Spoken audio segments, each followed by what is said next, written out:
જય જિનેન્દ્ર મિત્રો, welcome back. Memnagar સંઘની મેમરીઝનો વિડીયો તમે જોયો હશે અને આઈ એમ શ્યોર તમને ગમ્યો બી હશે. આવી ઘણી બધી મેમરીઝ આપણે હજુ બનાવવાની બાકી છે. શું તમે તૈયાર છો?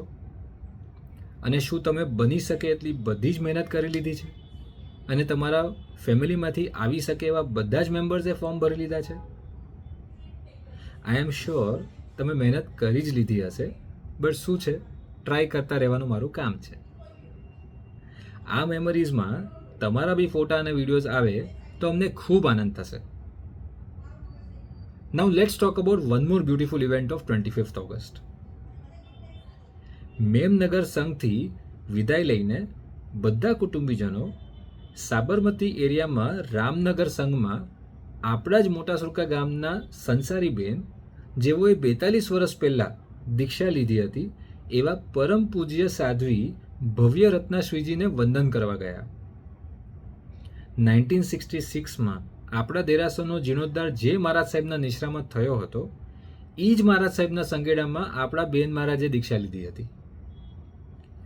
સાધ્વીજી ભગવાનને એટલો હર્ષ હતો કે એમના પોતાના જ ગામનો સંઘ પધારી રહ્યો હતો અને તેઓએ રામનગર સંઘના 20થી 25 બહેનોને બોલાવી રાખ્યા હતા કે જ્યારે મોટા સુરકા જૈન સંઘના કુટુંબીજનો પધારે ત્યારે એમનું સ્વાગત સ્તવનો અને અક્ષત વર્ષાવીને કરવામાં આવે. અમને તો ઓબ્વિયસલી ખબર નહોતી, બટ જ્યારે અમે ત્યાં પહોંચ્યા ત્યારે અમારું સ્વાગત જોઈને અમે બધા સુપર સરપ્રાઈઝ થઈ ગયા.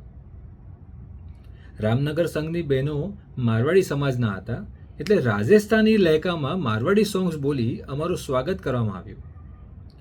સાધ્વીજી મહારાજ સાહેબ અને એમના ગુરુમાં પરમ પૂજ્ય સાધ્વી કૃતિ રત્નાશ્રીજીએ આશીર્વચન આપ્યા અને માંગલિક સંભળાવ્યું. ત્યારબાદ ખૂબ આગ્રહને માન આપી અમો રામનગર સંઘના એક ફેમિલીના ઘરે નાસ્તો કરવા ગયા. તે ફેમિલીએ સંઘ ઉપર એટલો પ્રેમ વરસાવ્યો હતો કે કદાચ હું એક્સપ્રેસ બી નહીં કરી શકું. આખા દિવસના પ્રોગ્રામ પછી મુંબઈ તરફની ટ્રેનમાં પ્રયાણ કરતા પહેલાં સંઘના સર્વ કુટુંબીજનો શ્રી વિમળકાંતભાઈના ઘરે ડિટેલ મીટિંગ કરી અને આગળના ઇવેન્ટ્સની વિચારણા કરી. વેલ, બાય ચાન્સ તમને લાગતું હોય કે 25 ઓગસ્ટની વાત અહીંયા પૂરી થઈ તો એક્સ્ટ્રીમલી સોરી. એ દિવસની હજુ એક વાત છે જે ખૂબ અનુમોદનીય છે, but as usual that's for tomorrow. I will be back soon. Stay tuned. Jai Jinendra.